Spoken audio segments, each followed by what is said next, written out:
Shalom. This is Hadassah Sayawan, returning with the conclusion of this amazing study called The Beast of the Book of Revelation. And this is part 3. And I call this the conclusion because this is the ending of this particular study. However, there's going to be a part 4, and that one is called The Last 7 Years of the End Times. And I'm going to connect it to this because it is so closely related to this particular study that I of myself did not know. When I start doing my Bible studies and the Rawak Kadash, he reveals as he goes along, I'm amazed. I'm in awe. So I'm going to connect that to this. I'm going to call it part 4, not to confuse you, but I want you to see it as part of the series. It's even going to have a different thumbnail and all of that, but it is going to be called part 4. Now, before we get started, I'm going to do a recap. But before we get started with the recap, I just want to pause for a second to say a few things to you. Now, what is coming down the pike? What is coming at us in these last days is nothing to even shrug at, because it is going to be the most horrible time this earth and the inhabitants on this earth will ever experience, including our brethren. We are already seeing some tremendous, horrible, evil activities going on, and it's getting darker by the day. And the reason why all of these evil, wicked things are happening is because of these Satans and the fallen angels, and of course their little foot soldiers and Nephilim spirits are all working together on the earth to bring about these calamities. All the things that you are seeing happening right now have been around for a very long time. It's only now, coming on to the very end, that we're seeing the climax of all these evil activities. Many of the things that we're seeing today could not have been done in previous generations because the technology was not available. The technology was available, yes, in Genesis chapter 6.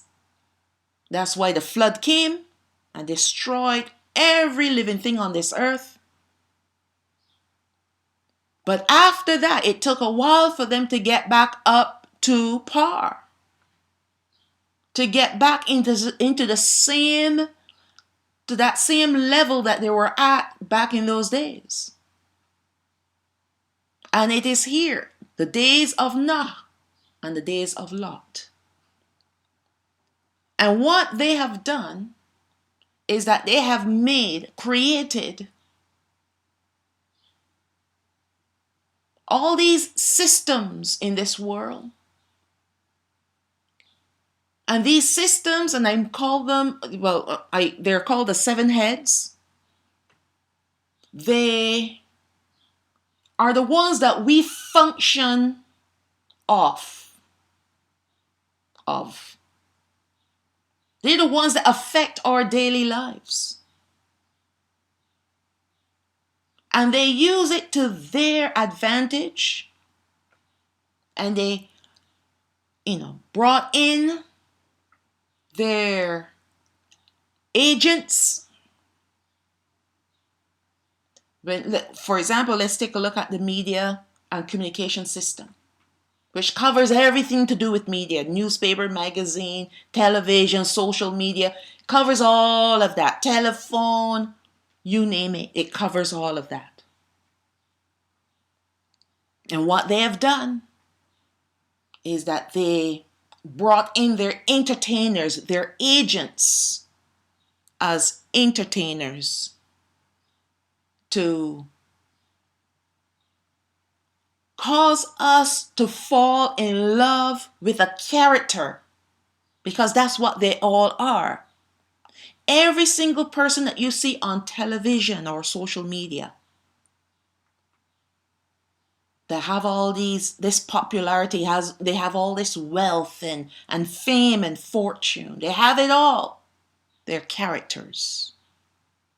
And they're characters to cause the little people like you and I to fall in love with them and try to pattern our lifestyle and our lives behind them. To be like them. To lust after the things that they have. They have fame, we want fame. They have fortune, we want fortune. And back in the day, it was okay to do that, to have your idol. And when I say okay, I meant it is not okay to have an idol. But hear me out. Back in the day, you have someone you fall in love with. And yes, there were an idol. And we're not supposed to have idols. But let's listen to what I'm going to say. Back in the day, you have your favorite actor, your favorite singer, your favorite basketball player, your favorite soccer player, whatever the person is, whatever arena of entertainment that they were in, you have them. You have your cards that you collect, like the baseball cards,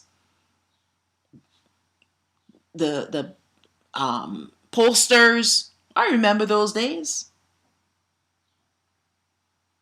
And you thought that these people were ordinary people that just rose up to fame and fortune. So therefore, you have a chance to do it too. Because that's what they were selling us back in the day. So you do all the right things to make sure that you make it to get that slice of that pie in the sky. But then the other shoe drops. Fast forward 30 years later. And you realize that these people now, these same people, they have their children.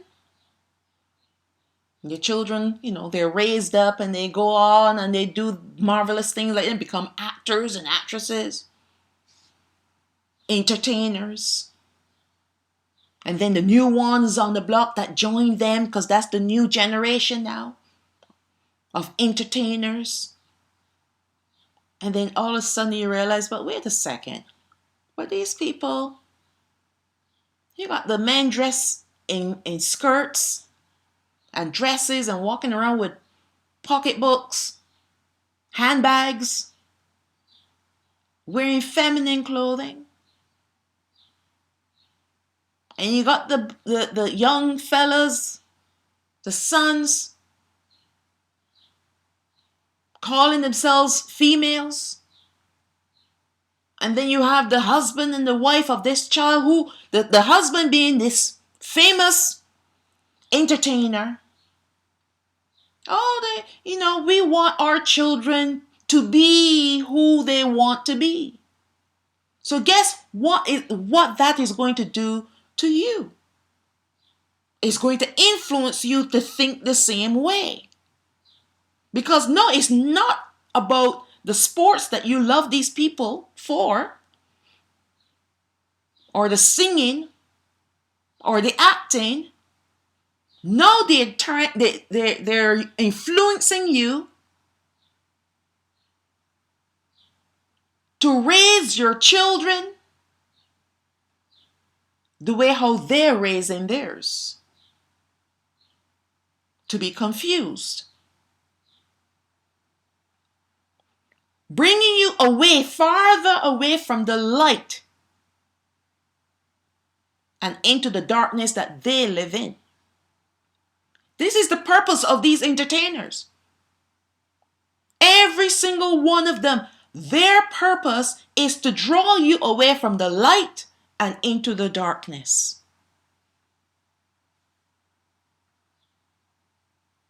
Don't look up to these agents anymore. Don't look up to them. They're agents.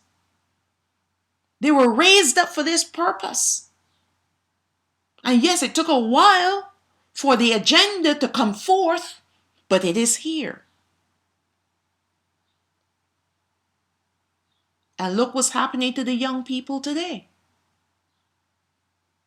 They're into satanic worship like never before. People used to run from that stuff.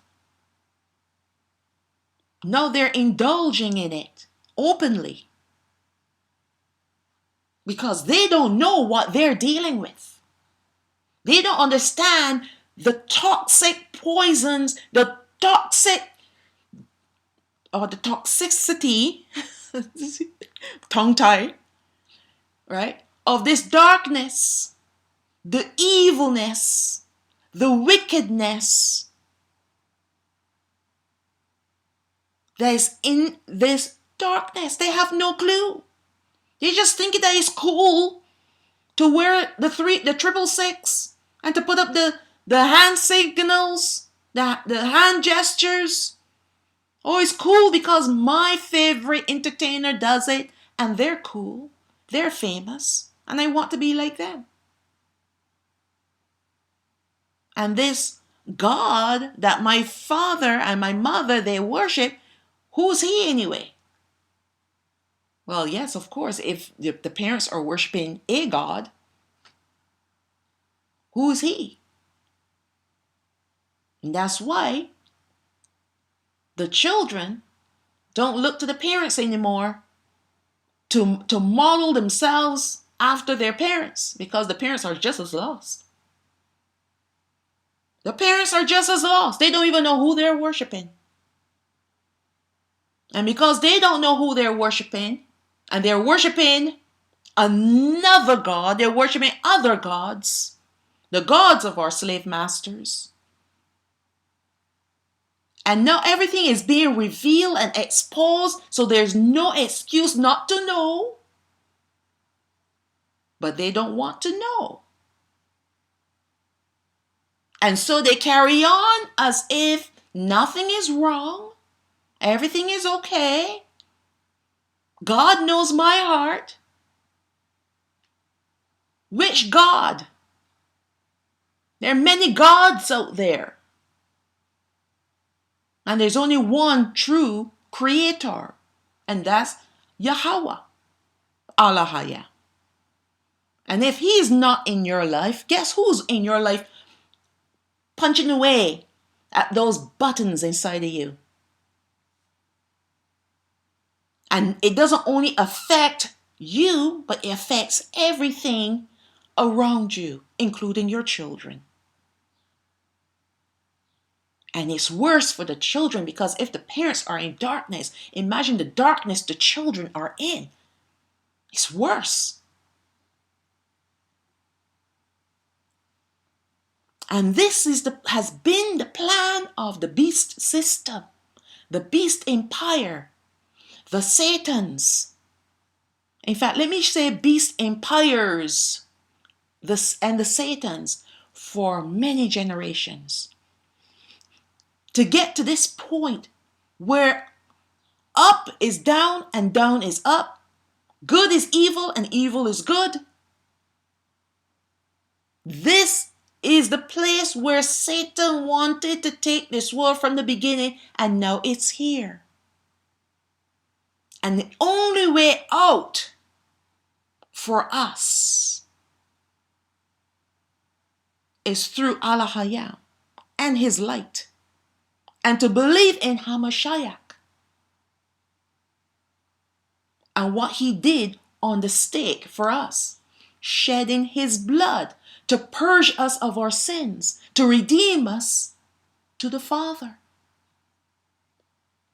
There's still many of our people out there preaching against Hamashiach, saying that he's a plant of the Roman Empire.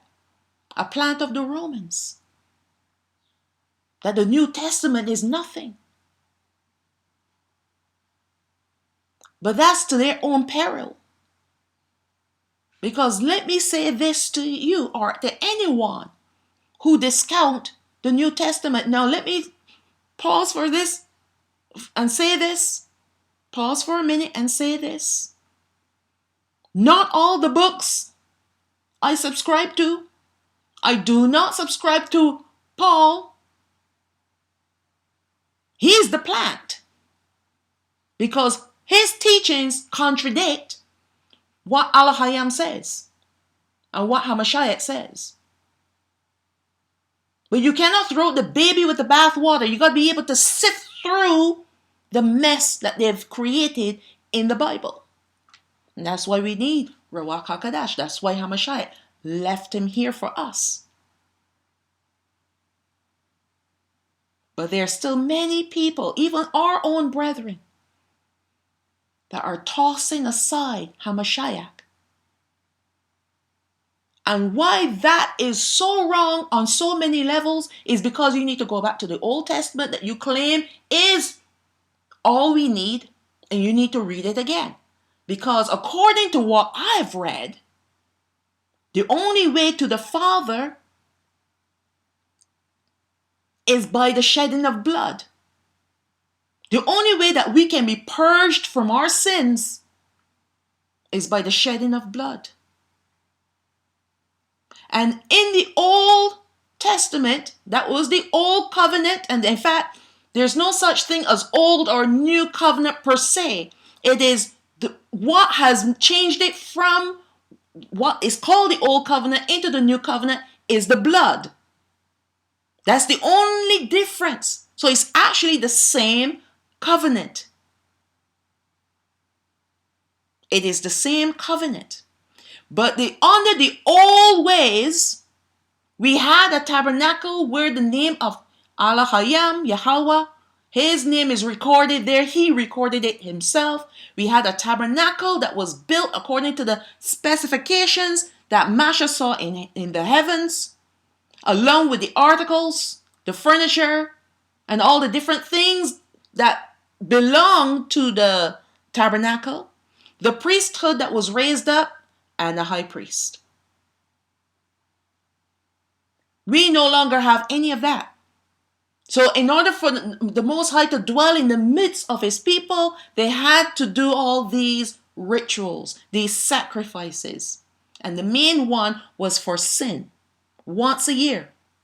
And the high priest would go into the Holy of Holies to make an offering on the behalf of himself and the people. We no longer have a tabernacle.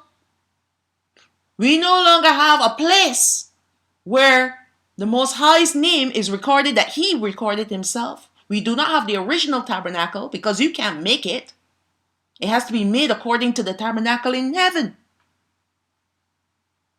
Go back to the Bible and see that for yourself. We need a priesthood. Where the Levi, the Levitical priesthood, where are they? Where is the high priest? He's the one that has to go into the inner room, into the Holy of Holies. We have none of that today.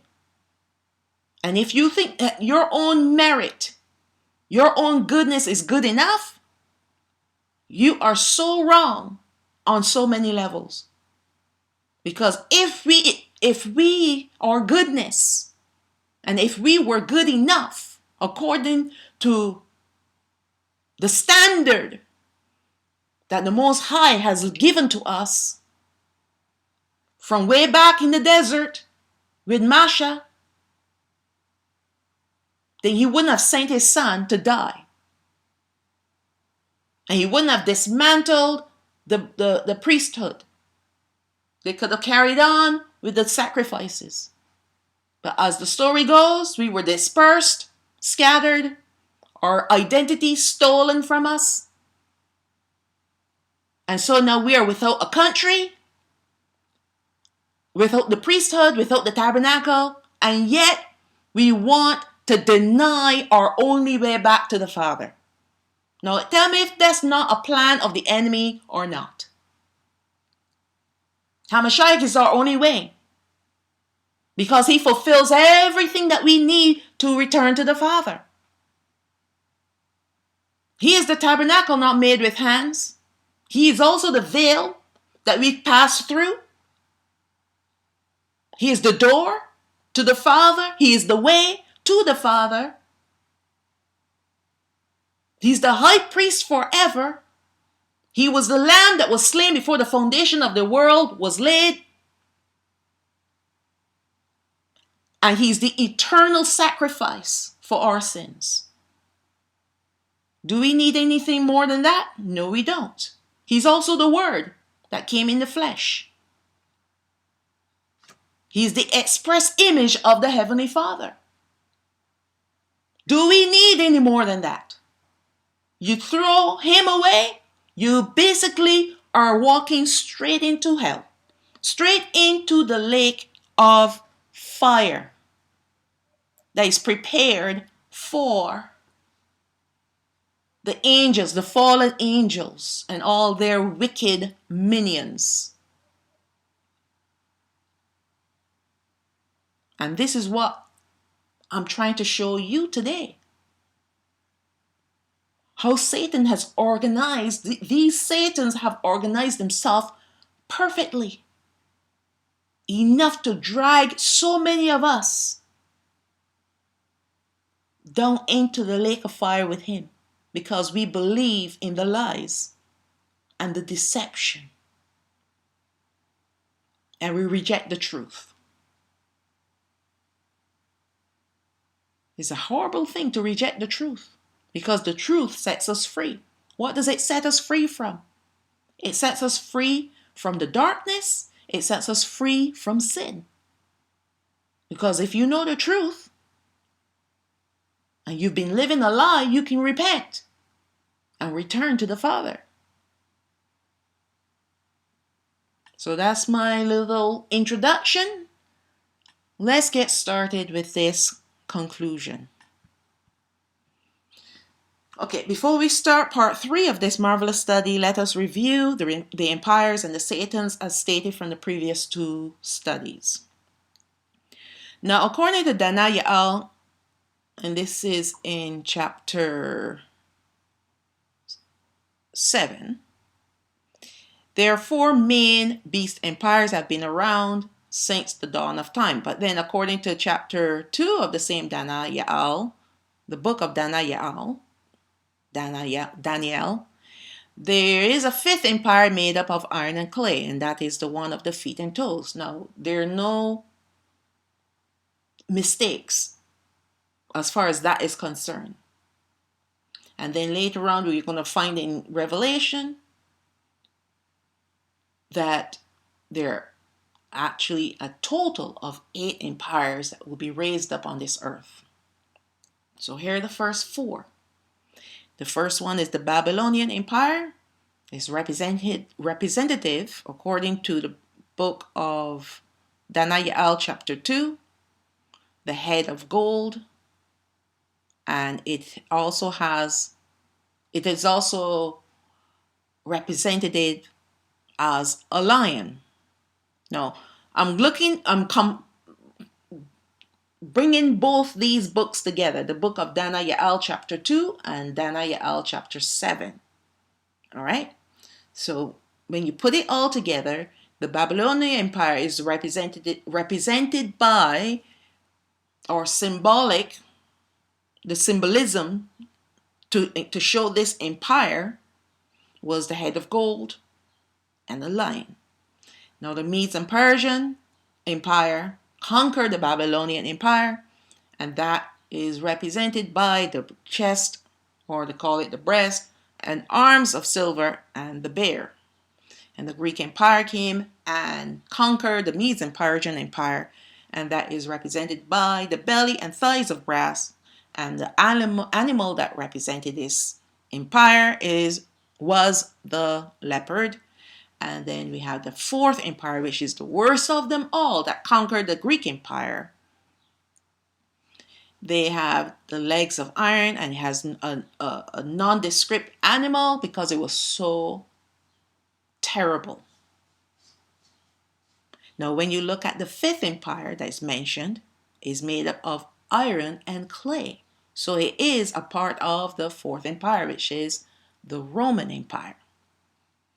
Right? Now, the last empire, called the Roman Empire, reformed itself after it fell. Hence, and when I say it fell apart. But it was not conquered. And before I move on with the next sentence, all these empires were ran by Satans. They're working together to bring about the ultimate empire, which we are going to see later on in this slide. I've spoken about it before in the previous lesson. But what this world is going to see is the ultimate empire that is going to rule this entire earth. So when you hear the Babylonian Empire that was conquered by the Medes and Persia, don't think that, oh, the Babylonians fought against the Medes and Persian and they're enemies to each other, and that is it. There were puppet masters behind the scene. And the puppet masters are these Satans. And even though they're going against each other, they're actually working together, the Satans. And what were they working together to do? To shed blood. And the more blood they shed, the more power is given to them. They don't care who dies. They don't care how many people die. The more the better. It's only us on this level that take sides and say, oh, I don't like this person, or I don't like this thing because. And we become each other's enemy and want to fight against one another. This is the plan of the enemy. This is the plan of the Satans, to have us divided so that we fight against each other for a cause.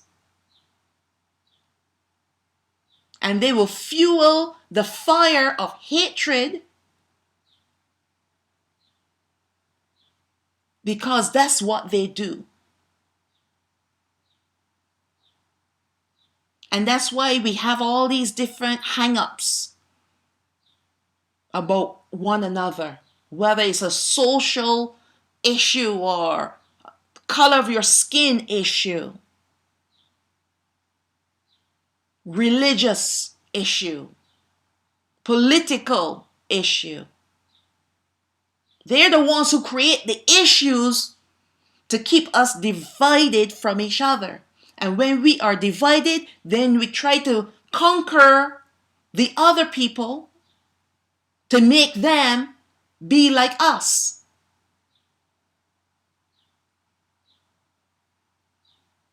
When the Medes and Persian Empire conquered Babylonia, it is to dismantle them so that the people under that empire would follow and do and obey all the laws of the Medes and Persian. And it was like that for every empire after each other. The Greek Empire, when it conquers the Mede and Persian, it was the same thing. They set up their gods all over the world, all over their provinces, all over the countries that they've conquered. And those were the gods that those people had to worship. And the same thing with the Roman Empire. It was the same thing. They conquer and they build their statues. Statues are laws. They build their statues and their images. If you go to different countries in the world, you see Roman influence in the architecture. because the Roman Empire had conquered that country. So they left a little bit of themselves there in that country. But that's just to show you that when these empires conquer one another, it is to bring influence. But don't think that one empire to another, whatever it is that they were doing, the gods that they were serving were any different. Because if you go into the history of the gods and goddesses of all these countries, especially the Babylonian, the Greek, and the Roman Empire, you're going to see that there are the same gods, but with different names.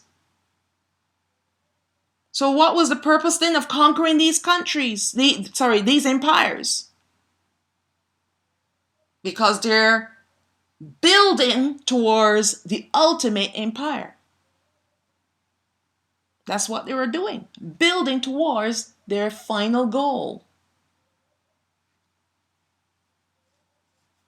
And they had to shed a lot of blood to get there. So yes, of course, they're going to have wars, brutal wars. And the only people that stood in the way of all these empires was Yasharal. And the only people that will continue to stand in their way is still Yasharal. Because we serve Allahayam, we have the light, and we have the truth. And the Satans know that once we are aligned with the Heavenly Father, with Ha'aba, that they can't conquer us. And if you doubt me, go back to the scriptures. When our forefathers were walking in obedience to Ha'ola Yawan, who is the highest, when we were obeying his commandments, his laws, and his statutes, and his judgments, there were no civilization, there were no peoples, nations that could conquer us. And as a matter of fact, they feared us because they knew we had the power and we had Allahayam, who was going ahead of us and fighting our battles. Even when we went out to fight, most of the time we didn't even have to do anything but obey the strategy.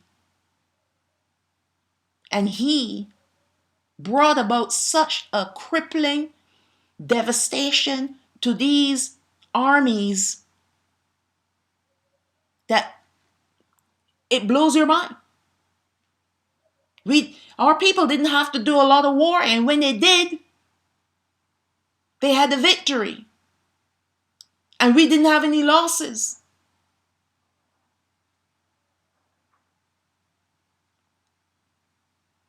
And this is why Satan hates us. These Satans know that until they bring us under them and in the darkness, they have no chance against us.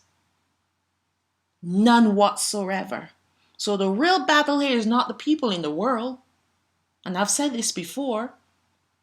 The real conquering is not about the people in the world. You can throw pig food to the people and they'll believe it and eat it and say, thank you. But the true people that need to be convinced to walk away from the light is Yashral, the northern kingdom and the southern kingdom. And so all the things that you see are being implemented is not about the nations around here. It's not about the other peoples. They're easy to be persuaded. but it's Yashraal. Because we have the Most High fighting for us. He has his angels guarding over us. The angel Mayakaal watching over us. We have the light. We have Rawak HaKadash here. So we have access to such an amazing power. And if we don't know what we have access to, then we are like sitting ducks for the enemy to come and pick us off one after the other. So he's wanting to bring blinders over our eyes and over our ears and over our hearts, make our hearts calloused, so that the word does not penetrate. So now he has us exactly where he wants us. Now he can bring us into the dark and try to destroy us or allow us to destroy ourselves. But we have the power. When Hamashiach died, that was it. It was finished at that point. No, anyone who falls, any one of our brethren that goes before the Heavenly Father and say, well, I didn't know, or I didn't believe, or, whatever excuse they can come up with, they have no excuse. None whatsoever. Because the Father gave us the ultimate gift. And that was his Son. And when we are walking in the knowledge and the understanding, believing in Hamashiach, Satan has no power over us. But when you deny Hamashiach, now you're going to have some problems. And this is what these kingdoms, these empires, these Satans have been gearing for generations. They brought us into slavery, gave us the other gods to worship, the unclean foods to eat, all that pagan worship. I say to people, Christianity is not what you think it is. Just look at the elements that make up Christianity.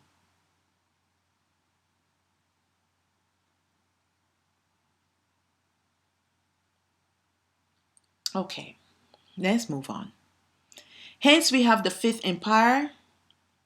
Because of this Roman Empire, after it fell apart, we have this Fifth Empire called the Roman Catholic Church. And this is where Christianity sprang from. All religions sprang. Actually, let me rephrase that. All these evangelical, Protestant type religions sprang from the Roman Catholic Church. Now, I also want to say that all the other religions are still connected to the Roman Catholic Church. They all worship the same gods. Now, this empire, the Roman Catholic Church, is made up of iron, which are the Romans, and their theology, and the clay, which are Yashraal, because they tried to, they didn't try. Back in the day of Constantine, we were forced to comply or die. And our brethren complied. And so they absorbed all the theology of the Roman Empire. And that was the mingling of the iron and the clay. And that's when they came up with this Roman Catholic Church, because Christianity was around before Hamashiach was on this earth. So it has nothing to do with him. So he took Christianity, which he forced our brethren to worship under. And then he took the Roman Empire, which is the political state of the Roman Empire, and he merged it. Even though the Roman Empire at that time had kind of fell apart. But he created this hybrid called the Roman Catholic Church. And the purpose of the Roman Catholic Church was not to conquer for political reasons, but was to conquer for religious reasons. They used religion to conquer people. It is also now, to date, a political system, political empire. Yes, many of our brethren are still lost in Christianity, which is still the Roman Catholic Church and its various other denominations. And for the record, this is what this empire represents: pagan religion. Now, if you go to any of our brethren, they're still calling on Christ. They said, "Oh, I'm awakened. I'm awake. My eyes are open." But yet you still call on Christ as your Savior. You still call on Jesus. You still call on God and Lord. Oh, it doesn't matter what you call on. He knows my heart. Really? If our forefathers did not get away with it back in the day, what makes you think that we are going to get away with calling on other gods? When you didn't know is one thing, but if you know now and you're still doing it, it means now you're being presumptuous, you're being foolish.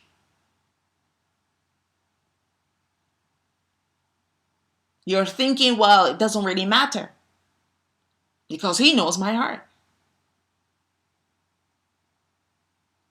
There's some organizations out there, Hebrew camps, that call on Christ. I have a friend who's in one of them, and I'm like, but wait a second, your leaders all claim that they're awakened about the slavery and the slave masters and what have you. Why are they still using the name of Christ? Oh, because there are people out there that would not understand, so for their sakes, they still use the title Christ. And I said, well, that's the most stupid thing I've ever heard. If you're going to awaken someone and give them the truth, why are you still using poison and calling it truth? Why are you still using a lie and calling it truth? Either you tell the people the whole truth or nothing at all. Stop pretending. But people like that have no problem because they think that they're in the awakening. They think that they are awoke. They've been awakened to the truth. But they're still walking in lies. How can you be awakened and you're still walking in the lies? I know some people call on Yahuwah. Well, and the reason why people have not done their due diligence, they have not done their homework to learn the true alphabet of our language, to know that the letter U was created only some few hundred years ago. There's no letter U in our language. Like there's no letter I and there's no letter E. There's only an O and an A. But you still get that sounding of E and E due to the other letters. But that's a lesson for another time. But this is because of ignorance. And you know the saying, ignorance is bliss. Well, you're going to be ignorantly blissful all the way to hell if you don't change your tongue. If you don't truly wake up. Even some of our brethren that call themselves Hebrew Israelites are worshiping under this empire, as they are connected to secret societies like the Masons. All those alphabet Hebrew camps that walking around with those clown suits on, they're all part of the Masons. And I'm not joking. Some of them tell you we teach from special books, books that nobody else has. Where do you think those books come from? The same Masons. I watch with my own two eyes that these same Masons, the black and white penguin suits, and they wear the little apron in the front. Those people had a parade. And guess who was coming up behind them in the parade? Marching with them. One of our Hebrew camps.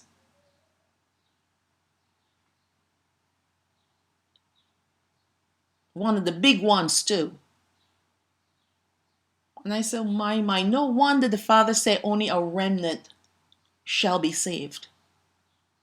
Only a remnant, you know. He doesn't need a multitude to carry out his purpose. He started this world with one man and one woman. He started all these people that you see on the earth came from one man and one woman. And when he gets that remnant, the righteous few, he's going to cause them to multiply like the sand on the seashore. And we're going to have the time to do it too. All other empires after the Roman Empire are its spawns as well. So the empire, we know that the Roman Catholic Church is a spawn, or actually it is a revision of the Roman Empire, It's a revision of the Roman Empire, an alteration, so to speak. But then empire number 6, 7, and 8 are all spawns. And we're going to see what they are in a minute. Number 5 empire, the Roman Catholic Church, was a worldwide empire, although nothing like its predecessors, and they are the feet and the toes of iron and clay, and they are currently reforming to become, we know what? The whore of Babylon. That's what it's currently reforming to become. And it's showing its true colors. Look at what happened just a few weeks ago. The merging of 3 main religions in Abu Dhabi. Okay. Now the Roman Catholic Church is still around today. Unlike its predecessors, it has not yet fully fulfilled its purpose, and that is to bring the world and its inhabitants under one religion. This once world-ruling religious empire has somewhat been diminished to make room for the next current ruling empire, the United Nations. And that's why you're going to see later on that the whore of Babylon is going to be sitting on the beast. But there's a reason for that. And for all those people that say that, oh, America is a whore, is Babylon, and UK is Babylon, all these different places are Babylon, you do not understand what you're talking about. There is the whore of Babylon, and then you have the world empire. 2 completely separate entities, although they work hand in hand together for the same purpose, to bring domination and control. So all those people are, oh, America is Babylon, and this is Babylon, that is Babylon. You have no clue what you're talking about. You're hearing what other people are saying, and you just jumping on the bandwagon and going along with them.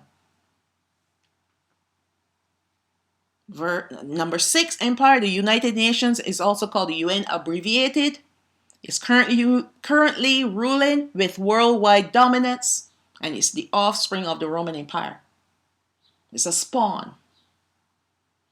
And you might think, well, the United Nations. Well, look at my previous lesson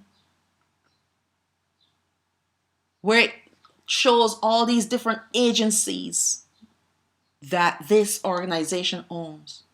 And every agency deals with an aspect of our lives, whether communications, money, banking, properties, education. They have a say. World Health Organization, International Monetary Fund, they have a say in everything that we do. And they control us through the governments that they have power over. And now these countries around the world has given their power to this empire. And now they call the shots. The UN now calls the shots. After the UN has fulfilled its purpose, it too will diminish and converge with the next great empire, the New World Order, or the NWO as I will call it. Empire will rule only for a short while. It will only rule for 3.5 years, 42 months. Then after a disaster, it will be restored once again, but for the last time. Then all these empires will be destroyed by what? By whom? The stone that was carved out without hands.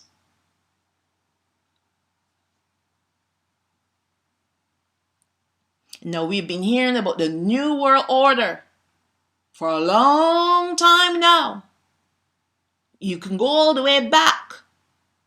And the Bush grandfather introduced it. And after him, every single president has been speaking about this NWO because they were desensitizing the nations about this NWO. And now it's here in spirit. It is not here fully yet. It cannot come until the Southern Kingdom is gone. But they're getting ready.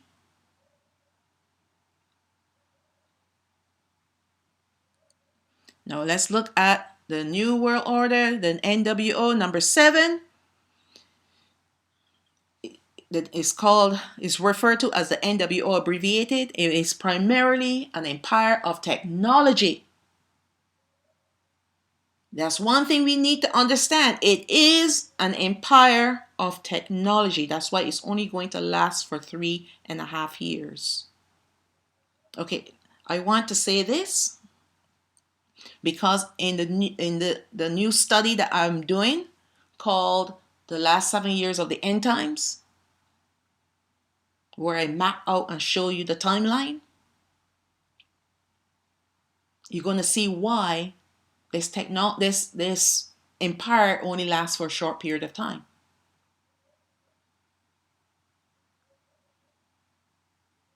It's so important to know why.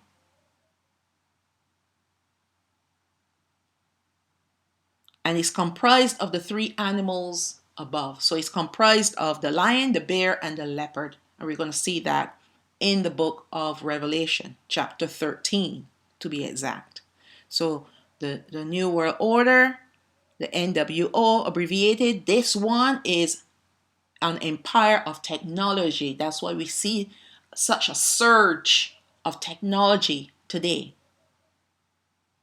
Because they want to build the smart cities, they have surveillance, they have all these digital currency, all these different things are ways to bring the nations, the peoples, under their control.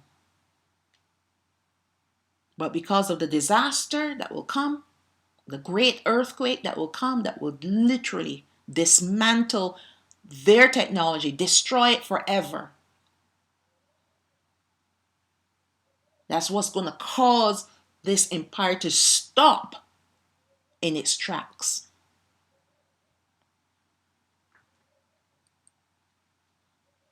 Number 8, I should have had number 8 there. The NWO reformed. So because it stopped in its tracks and there's no more technology, the Satan goes. And this empire goes underground because that's what it knows best, to go underground. But then it comes back as the NWO reformed. No more technology, but it's now reformed. So this is number 8. Should have had the number 8 next to it. All right. So the beasts are spiritual manifestations of Satan's that are high-ranking fallen angels who govern the rest of the fallen angels and the Nephilim spirits. Now there are 4 Satans that possess the worldwide empires that have ruled over peoples and nations. And the 5th is locked away until it is released from the bottomless pit, and that is Azazel, and he is the one that is going to reform the NWO. Now, once an empire was conquered, then another empire rose up, less in power and inferior to the one before it. Hence the chest and arms of silver, mentioned in Danayaal chapter 2, representing the Medes and Persian Empire. Now, this empire came after the Babylonian Empire, which was a golden head. The 3rd empire was less inferior to the silver, as it was a belly and thighs of brass, called the Greek Empire. Now, once an empire was conquered and another rose up, a Satan, one of the 4, took possession. And that Satan was deposed, making room for the next empire with its Satan. They all took it all took an opportunity to rule through an empire. Now, this is all intentional, and they're planned for the ultimate empire to reign. Now, your question will be, okay, so what happened to the Satan when he's deposed? Once a Satan is deposed, then he waits for his next opportunity to possess the next entity, the next earthly entity that would control and rule over people. Now, the Satan that ruled the Roman Empire took possession of the Roman Catholic Church. And you know, this has been around for a long time then. And this entity will remain obscured until its true form is revealed as that of the whore of Babylon. So this will be the Satan, aka the whore of Babylon, that will sit upon the NWO, the empire. And that will be the reformed New World Order empire. The United Nations is prominent today with its own Satan until this empire diminishes and converges with the New World Order. The same Satan will possess and rule through these 2 empires in their succession. So because it converged, the UN is going to converge with the NWO. It will be the same Satan that basically moved into this this entity called the NWO Empire.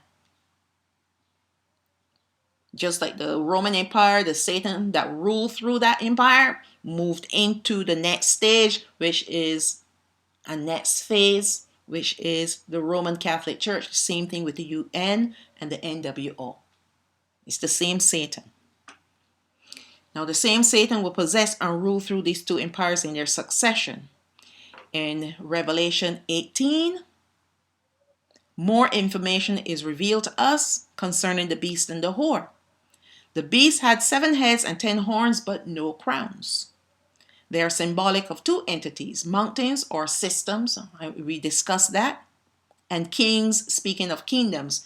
And I know people say, well, it shows location geographically, and that, I mean, is correct, but that's not what the mountains symbolize. Symbolize systems, because you can't kill a mountain with war and then bring it back to life. It has to be something that can be destroyed and brought back. And it's the system. And we looked at the 7 systems, and we're going to see, we already looked at those 7 systems in part 2. All right. Here, Ruach HaKodesh is showing us that there are 8 world ruling empires, because the last 4 are spawns of the Roman Empire. All right. Well, the last 3, because the Roman Empire changes itself, revised itself, and became the Roman Catholic Church. So technically, it is the last 3 The last three are spawns of the Roman Empire, separate entities instead. I meant, not instead. Separate entities is what I meant. Revelation 18 verse 9, and here's the mind which has wisdom. The 7 heads are 7 mountains on which the woman sits. And there are 7 kings or kingdoms, empires. 5 are fallen and 1 is, and the other is not yet come. And when he comes, he must continue a short space. And that's the NWO, and he's going to continue for only 3.5 years. And the beast empire that was and is not, even he is the 8th. And is of the 7th empire and goes into perdition, because that's where it's going to head. So he's of the 7th, meaning of the NWO, the empire of technology that crashes, and then it comes back to be the NWO reformed. So that becomes the 8th and is of the 7th. Now, the 7th empire, called the NWO, is an empire that is built on technology, which means that it is dependent on AI and other relevant technologies in order to control peoples and nations worldwide. That's how they're going to control us. Well, not us, but that's how they're going to control the people in the world, because the Southern Kingdom will not be here to see this empire. They're revving up towards that control, but the actual beast ruling on the earth, we will not be here to see. Now, this will continue for 3.5 years or 42 months. Now, Revelation 13 verse 4, and they worship the dragon, who is Satan, which gave power unto the beast, which is the empire. And they worship the beast, saying, who is like unto the beast? Who is able to make war with him?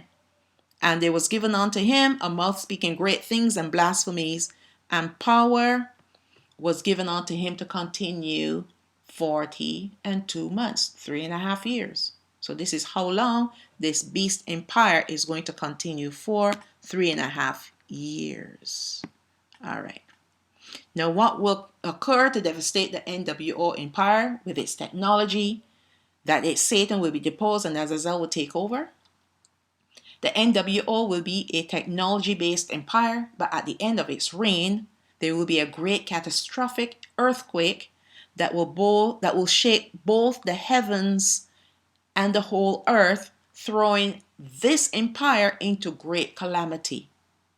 As technology will be no more because of this earthquake, this empire will fall apart, but not to be destroyed as yet, as it will do what it knows best: go underground to reform itself.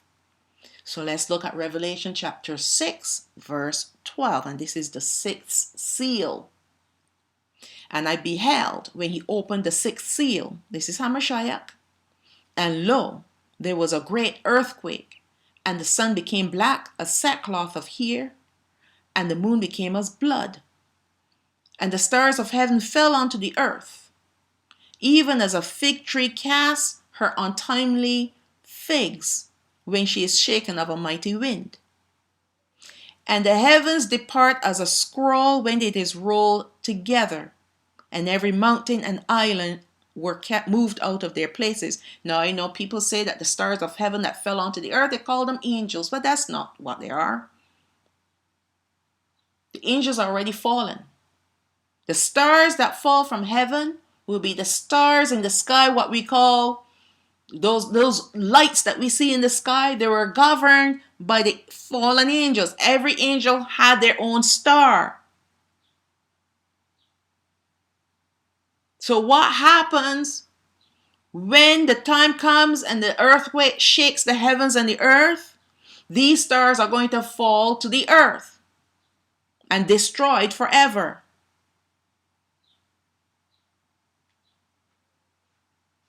They're lights in the sky. They're not the angels. The angels are already fallen. They're already here on the earth. How can they fall twice? And that's why he said, verse 13, that, even as a fig tree casts her untimely figs, when she is shaken of a mighty wind, they fall to the earth like they've been cast down.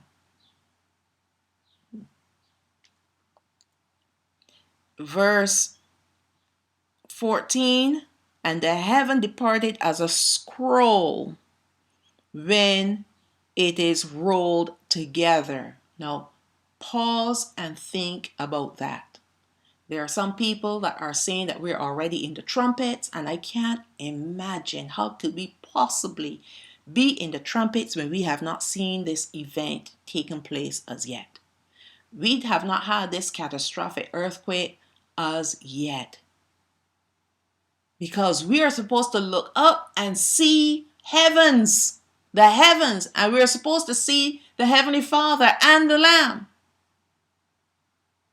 Hamashiach. And as far as I know, as I look up even today, there's still a dome over us.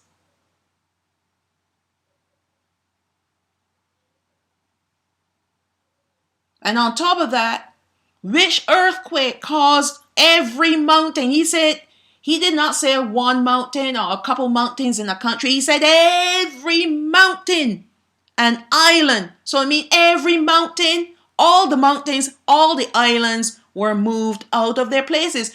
Tell me about an event when that took place.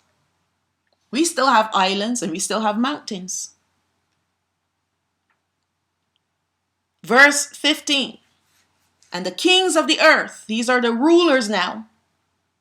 The same 10 kings in this kingdom, in this empire. And the great men and the rich men and the chief captains and the mighty men and every bondman and every free man did what? Hid themselves in the dens and in the rocks of the mountains, because that's where they have their underground lairs. They have underground cities, so they ran underground.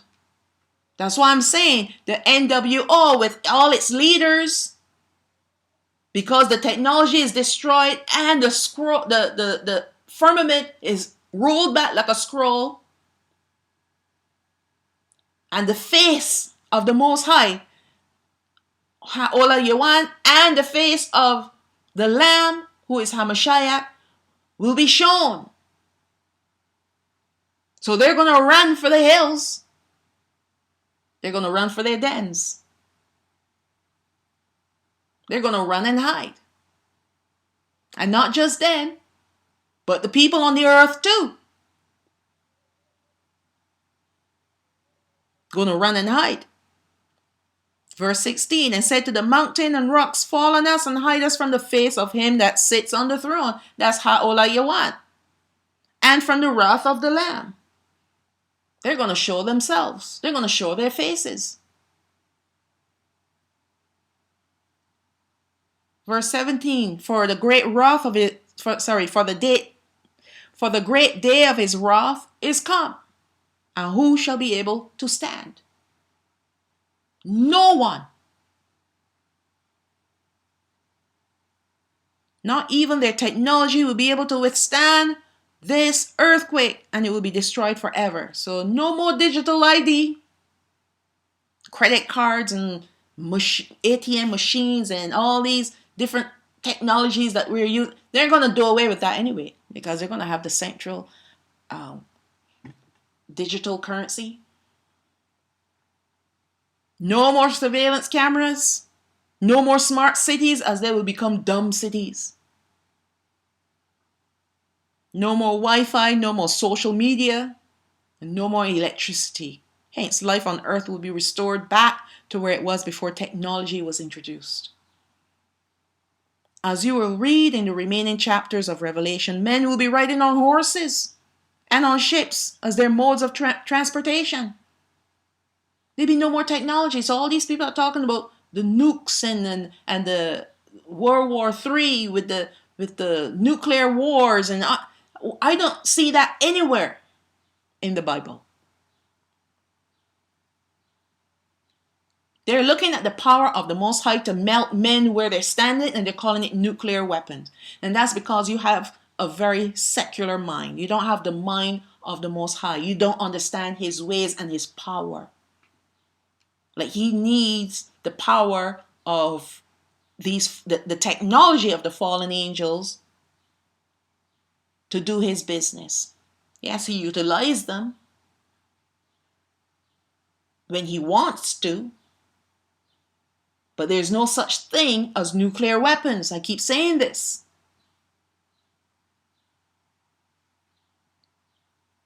And when he's ready to unleash his wrath, it's going to be his power. Hamashiach, when he opens his mouth, that sword that comes from his mouth that looks like a laser beam, is going to be his power that is going to cut them down.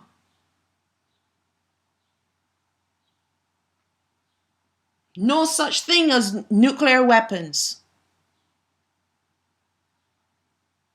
And some of our brethren are out there teaching this garbage, because they cannot understand what is going on. So okay, well, this sounds like nuclear weapons. This sounds like what the scientists told us that nuclear weapons can do. Unbelievable. When there'll be no more technology, you got to go back to burning candles and oil, using olive oil if you can get it.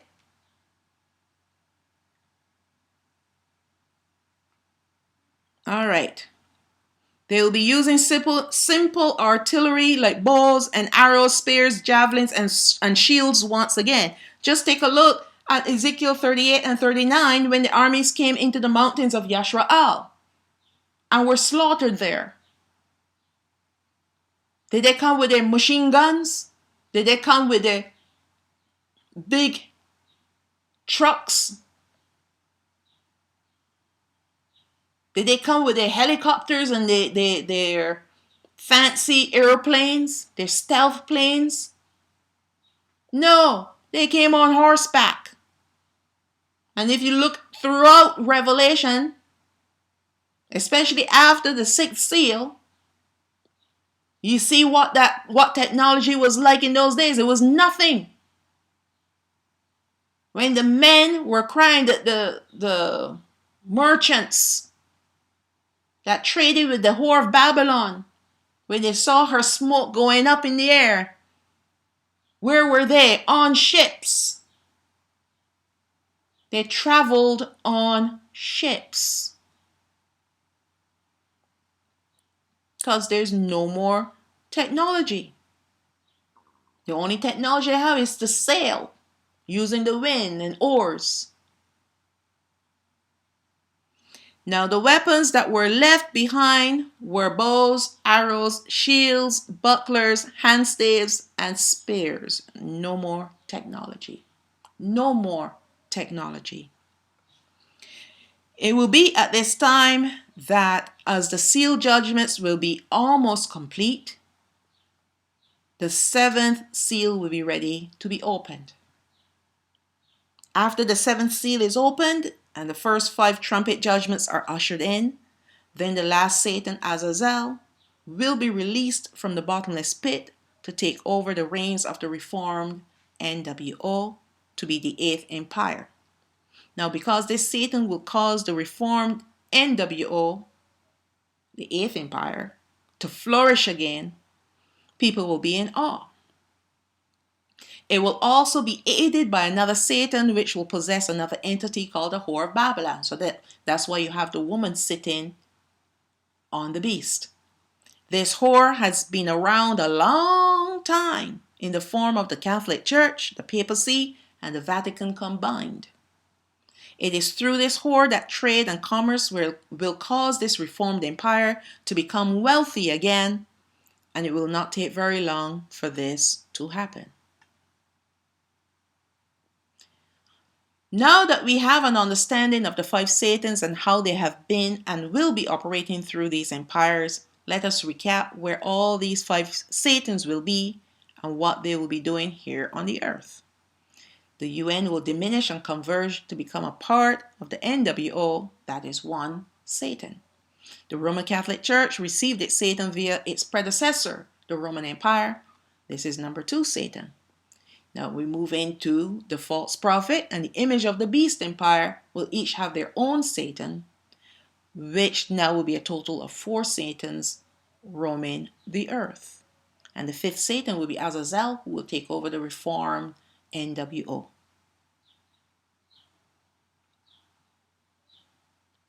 Okay. Now, the Catholic Church was not conquered, but will be transformed yet once again, along with its headquarters called the Vatican, to be the whore of Babylon.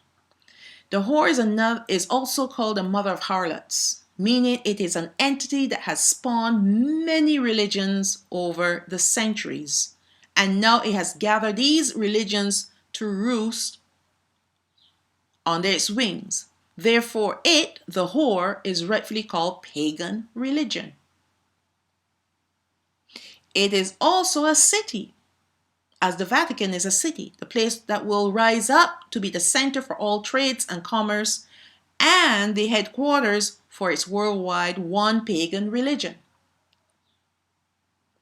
The false prophet has been erroneously mistaken for the many prominent people like Obama and the Pope, making it separate from the anti-Messiah, which is also incorrect, when in fact they're both one and the same. The false prophet is the anti-Messiah, who will be the incarnate Satan in the flesh, trying to mimic Hamashiach when he came in the flesh. I have mentioned in previous studies that all empires, the image of the NWO, the whore, and the false prophet will be possessed each by Satan. So here is the evidence.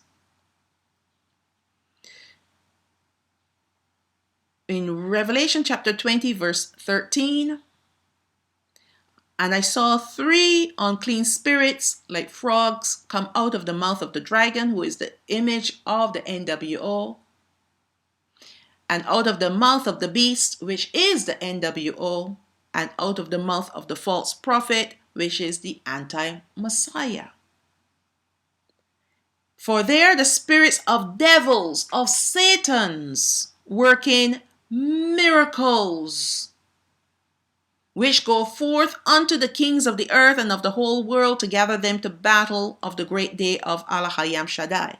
So this NWO is the one that is reformed, not the number 7 empire, which is the one of technology. This is the one that the woman sits upon, the whore sits upon.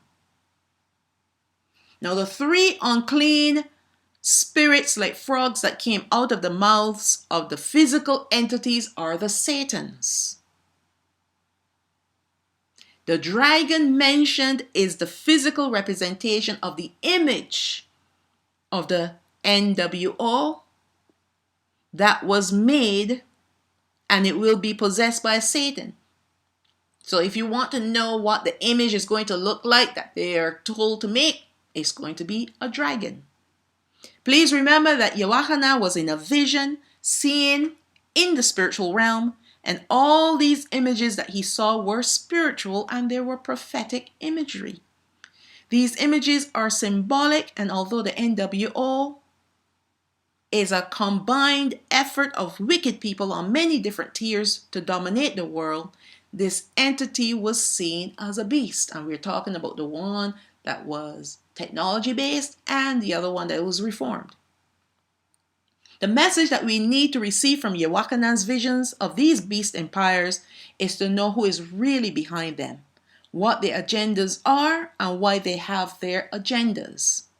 The agenda is about control, then forced worship of the Satans, and of course, destruction if worship requirements are not met. These Satans know that their time is short, and for this brief period of time, they are allowed to run their agendas. This will bring about the division of the sheep from the goats, the sheep being the true worshippers of Yahweh. Now let's look at Revelation 19:19. And I saw the beast of Satan that came out of the dragon image, and the kings of the earth and their armies. This is the NWO reformed, and it's Satan. This is Azazel. Gathered together to make war against him who is Hamashiach, that sat on the horse, and against his army, which will be the southern kingdom, his people, when we return to the earth with him. Verse 20. And the beast, speaking of Satan, was taken, and with him the false prophet that wrought miracles before him. This is the anti-Messiah. The false prophet is the anti-Messiah. They're not two different people. It's the same person. And with which he deceived them that had received the mark of the beast and them that worshipped his image. Remember, it's all about worship. So the Satan that possessed the false prophet along with the beast, the Satan that came out of the image, these both were cast alive into a lake of fire burning with brimstone. That's the lake of fire. Now, I have the word both on the line because according to my math, 3 frogs came out, 3 Satans came out, and only 2 were cast into the lake of fire? I don't think so. Verse 21, and the remnant were slain with the sword of him that sat upon the horse, which sword proceeded out of his mouth, and all the fowls were filled with their flesh. So this is how he defeated them. These armies that came against him, the kings of the earth and their armies, because those now are the human component of the beast system. They were not cast in the fire as yet, but he struck them down with the sword from his mouth. Now there were 3 Satans that looked like frogs that came out of the mouths of the dragon, the beast image. The beast empire, which is when they spoke of the kings of the earth and their armies, and the false prophet. And all 3 Satans will be cast into the lake of fire. He's not going to cast out. 3 came out and he's only going to cast 2 into the lake of fire? I don't think so. Although they use the word both. Let us not get hung up over a word that could have been placed there to derail us from the truth. It could have simply said he cast them alive into the lake of fire, burning with brimstone. Brimstone is sulfur, and it stinks. Now the human components of the beast empire, which will be the armies and the kings that are supposed to be kings and not kings, kings of the earth, and the false prophet, which is the man of sin, Satan incarnate, the flesh Satan, will be destroyed but not cast into the lake of fire just yet. They will die, but they will have to await the white throne judgment, and then they will perish. So the human component has to wait for the white throne judgment. The whore at this time have been destroyed, and it's Satan cast into the lake of fire. Revelation 18 verse 9, and the kings of the earth who have committed fornication and lived deliciously with her shall bewail her and lament for her when they shall see the smoke of her burning. Standing afar off for the fear of her torment, saying, alas, alas, that great city, Babylon, that mighty city, for in 1 hour is your judgment come. So the whore is being judged. And when the whore is being judged, guess what happened to the Satan? Cast into the lake of fire. Babylon will be the first entity to be destroyed by the hands of the kings, the same beast that carried her. Satan will be cast into the lake of fire. Revelation 17 verse 16, and the 10 horns which you saw upon the beast, these shall hate the whore, and shall make her desolate and naked, and shall eat her flesh, and burn her with fire. So that's why she was burning. Because the kings, the ones that carried her, hated her. And this is why. Verse 17, for Allah Hayam has put in their hearts to fulfill his will. And his will was to burn her with fire, to destroy her, and to agree and give their kingdom unto the beast, who is Satan, until the word of Allah Hayam shall be fulfilled. So he put it in their hearts to destroy her, just like he put it in Pharaoh's heart to try to destroy the children of Yashrael, and he got destroyed instead. He hardened his heart. Now this will make a total of 4 Satans that will be destroyed. And the last one will be dealt with after the millennial reign of Hamashiach. Elohim himself, Yahweh, is going to deal with Gadriel. And that is the last one. Revelation 20 verse 1, and I saw an angel come down from heaven, having the key of the bottomless pit and a great chain in his hand. And he laid hold on the dragon, the old serpent, which is the devil and Satan, and bound him 1,000 years. This is Gadriel. Remember, he had no entity as yet. In fact, there are no more entities for him to possess. No more entities. So he is roaming now.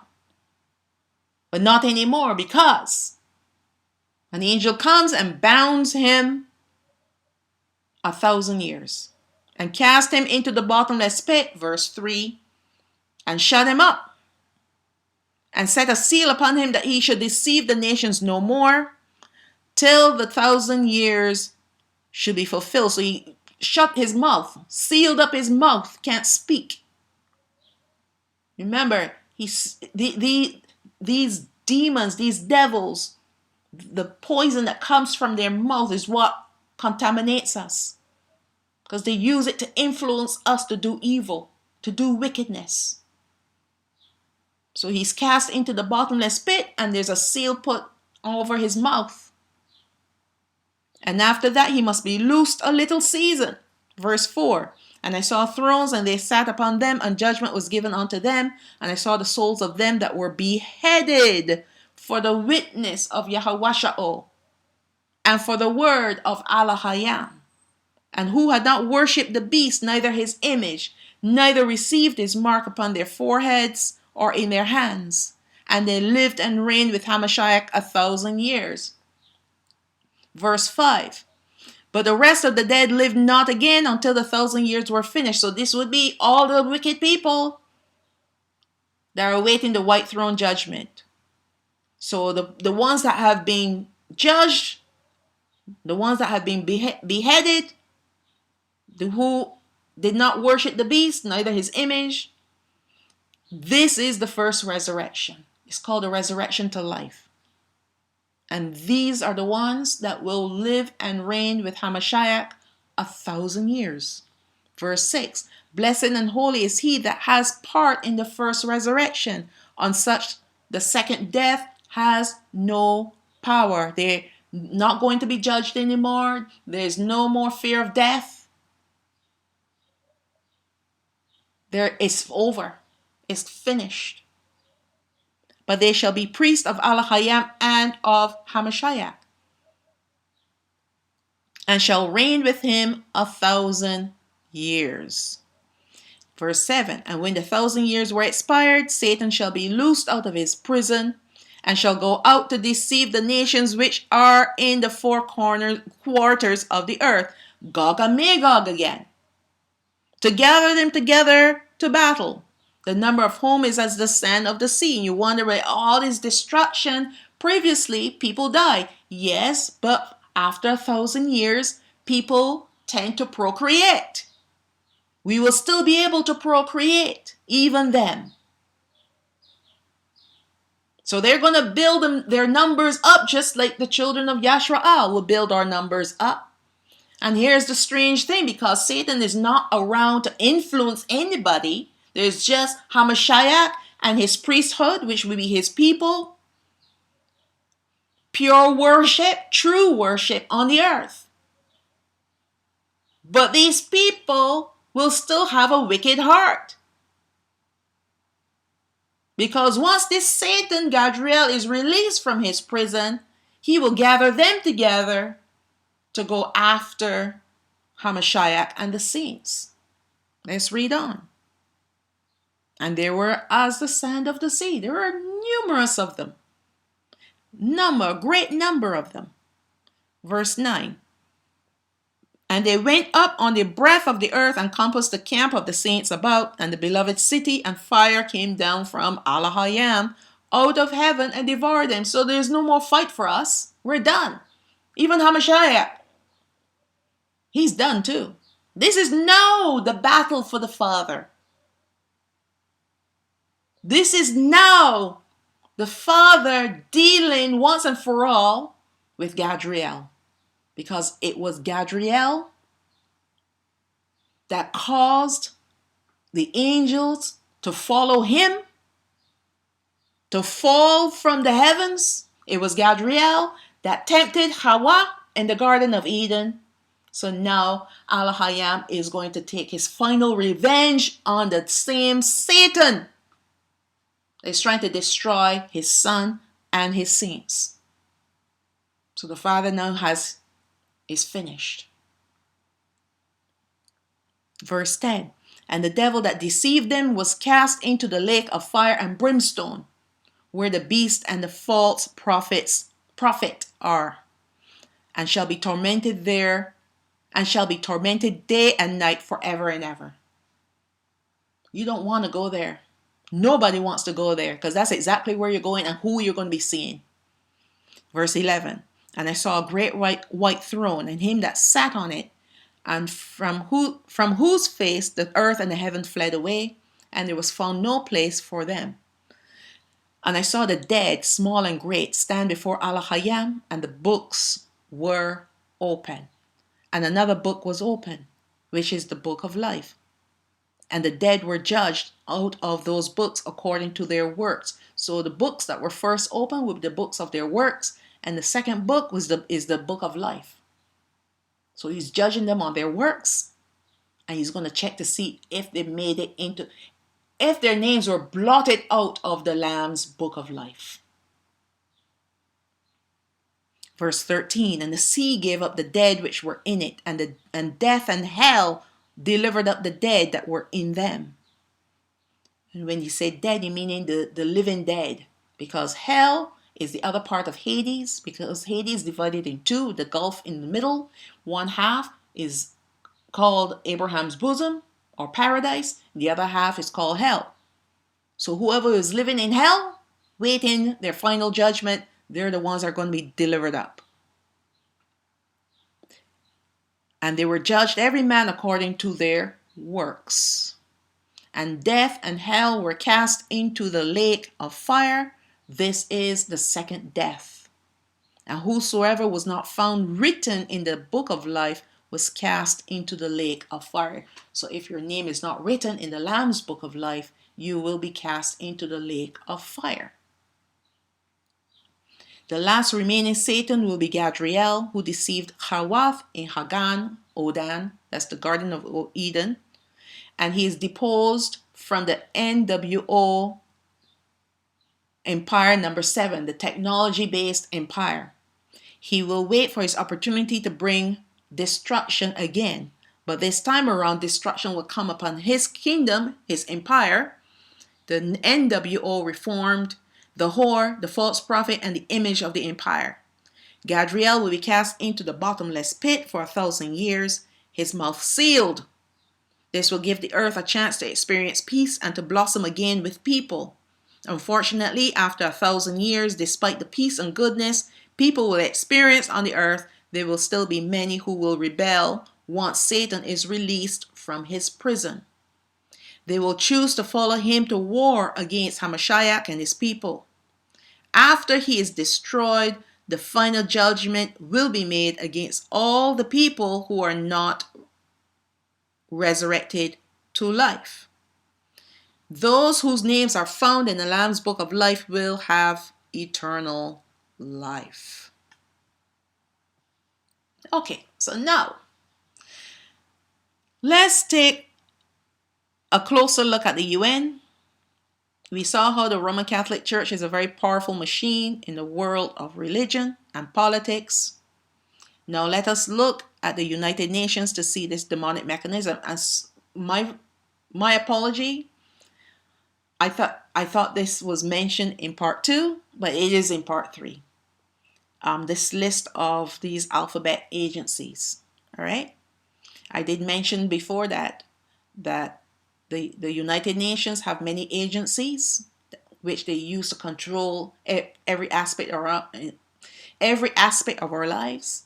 And I said it was mentioned in part 2, but it's actually here in part 3. Okay? The United Nations is a world dominating empire that acts in secret under the camouflage of a peaceful organization intending to link major countries together to resolve issues. One of the principal objectives of the UN is to solve economic, social, cultural, and humanitarian problems through international cooperation and to develop international peace and security. To name a few things according to their website. I took this straight from their website. Many specialized agencies have been set up to achieve these goals. Agencies which may or may not have been created by the UN, but they are incorporated into the UN system by the UN Economic and Social Council, acting under the Articles 57 and 63 of the UN Charter. The UN has many specialized agencies that carry out various functions on behalf of the UN, of itself. And I call them, along with the Vatican, because they're all connected. The Vatican and the UN, they're like Siamese twins. So I call it the Siamese octopus with many arms. So here are the many arms of the UN, what we call the alphabet agencies. So we have the World Health Organization, the WHO. We know that this organization closed down the world several years ago. Remember that? The International Monetary Fund, the IMF, we know, give money to countries, and then they own the countries and the people in the countries and its resources. It's like a mafia. You can never repay this organization, this agency. You can never repay them. And it doesn't want money anyway. It wants to control the country that it loans the money to, it gives the money to. Number 3, International Telecommunications Union, ITU. Number 4, United Nations Educational, Scientific, and Cultural Organization. This is UNESCO. We've heard how they go in and they take look at certain sites and call them World Heritage sites, and nobody can touch them. And they're under this umbrella here called the UNESCO agency. Number 5, Food and Agricultural Organization, FAO. Number 6, International Civil Aviation Organization, that has to do with airplanes flying. This is ICAO. Number 5, the one about food and agriculture, obviously that deals with food that is grown. So you see how these agencies have they have control over every aspect of our lives. Number 7, International Fund for Agricultural Development, IFAD. If you want to have a farm or start a farm, you go through this agency. Number 8, International Labour Organization, ILO. Number 9, World Bank Group, WBG. Number 10, International Postal Union, UPU. Even mail, they have control over. Number 11, United Nations Industrial Development Organization, UNIDO. Number 12, World Tourism Organization, WTO. Number 13, World Intellectual Property Organization, WIPO. Number 14, World Trade Organization, WTO. Number 15, International Organization for Migration, IOM. Number 16, Organization for Prohibition of Chemical Weapons, OPCW. Number 17, World Meteorological Organization, WMO. They have their tentacles in every aspect of our lives. Now, by looking at all these arms of the UN, we can see how it is a world empire. especially now that countries have given their power over to them to make decisions affecting their populations all around the world. Because of this act, many countries are no longer considered sovereign, and the UN can close down a country or countries and even the whole world if they fear an outbreak, like the last so-called outbreak in 2019. We saw that. By 2020, March of 2020, the whole world was readied out. No planes, boats, nothing moved. This is showing us that the power of this organization to do the will of the Satan that is behind it, and that is Gadriel. Now that we know about the beast, both spiritual and physical, and in detail, let us look at the heads of the beast empires once again to see how the many arms of the UN are connected to them. So you just look at the 7 systems, which are the 7 heads of the beast, and see that they're connected to the arms, the agencies of the UN. 1, the economic system. 2, the governmental system. And we know they're going to come up with a one world government. That's the NWO, but controlling the whole body. All right? So they're going to have all these governments coming together as one. And that's why you have the heads, and you also have the horns. And you have the body. All right? We have the financial money system is going to become digital. You have the military system, the educational system, the media and communication system, the commercial and trade system. All right.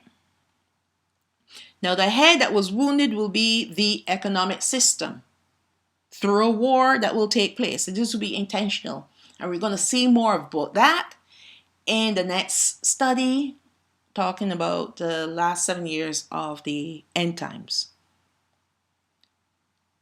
But who will chance to war against this evil empire, the NWO? The NWO, the technology-based empire. Who is going to take a chance to war against them? Remember what the people said? Who is able to war with him?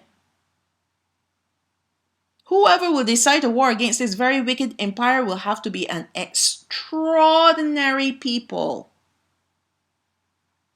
Let's look at Revelation 13, verse 4 again.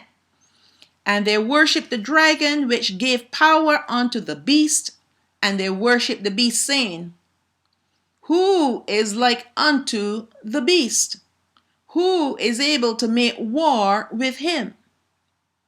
And there was given unto him a mouth speaking great things and blasphemies, and power was given unto him to continue 42 months, 3.5 years. So the New World Order, technology-based, number 7, empire, will continue for 42 months. Verse 6, and he opened his mouth in blasphemy against Elohim to blaspheme his name and his tabernacle, and them that dwell in the heaven. Verse 7, and it was given unto him to make war with the saints. Who are the saints? The people of Elohim. But which people? The southern kingdom, they're gone. So it have to be the northern kingdom, right? And to overcome them. And power was given him over all kindreds and tongues and nations. So they're going to be successful in dominating the world and even destroying some of our people. Let's look at Danayaal chapter 7 verse 20. And the 10 horns that were on his head, and of the other which came up, and before whom 3 fell, even of that horn that had eyes and a mouth that spoke very great things, whose look was more stout than his fellows. Verse 21. I beheld, and the same horn made war with the saints and prevailed against them. So there's going to be a war. that is going to destroy one of the heads. And no, I'm going ahead of myself. Not going to say more. So this horn that is going to make war with the saints is none other than the false prophet. He is going to be the emperor, because every empire needs an emperor. So he is going to be the emperor over the NWO, the technology-based empire. All right? This is number 7, not number 8 yet. Number 7, empire. Verse 22, until Othayag O Hayawan, the Ancient of Days, came, and judgment was given to the saints of Haolayawan, and the time came that the saints possessed the kingdom. So he's going to war against the saints, but it's not going to go on forever. The Father's not going to allow him to wipe out the northern kingdom. But let me say this, the northern kingdom must go through these tribulations. The southern kingdom is going to leave before this empire rises up. And the reason being is because for the last however thousands of years, we have been getting it. We've been enslaved, slaughtered, massacred. We have been through our bit. We've been through enough torment. And the Father said, okay, it's over now for you. Those who believe in me, believe in my Son, I will regather you and take you off the earth. Go and watch the chariots of Yashrael. That's what's going to happen to the southern kingdom. It's the northern kingdom, because they're still sleeping. All these foolish camps that telling you that the North American Indians and the Puerto Ricans and all these different ones that our people are lying to you. Our people look like us. They might be slightly lighter than some or slightly darker than the other, but we all look alike. Because it has to be at least the fourth generation. Even if our forefathers were raped, our foremothers were raped. Our forefathers were raped too. I'm talking about procreation now. And they gave birth to biracial children. As long as those biracial children married back in to our lineage for a few more generations, then that curse is rolled off of us. And that's why I said Paul could not be one of us, because Paul was part Roman and that's what they claim. And he said it too, or it was spoken of in one of his epistles. He's also Roman, and he's also of the tribe of Benjamin. That's what he said. So if he is biracial, he would not have been used by the Most High.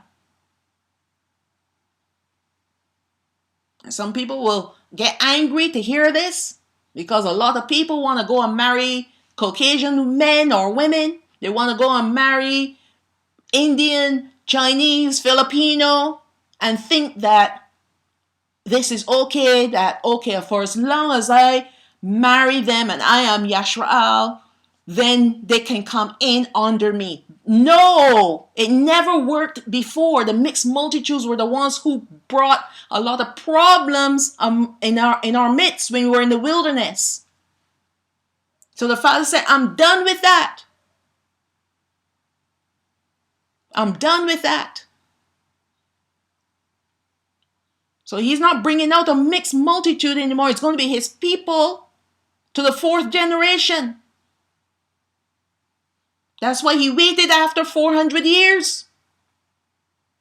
After 400 years, after all the evil that's been done to our people, the rapes and the whatnots, after the fourth generation, that curse has been rolled off of us. So now we're ready. We're ready to come back into the lineage.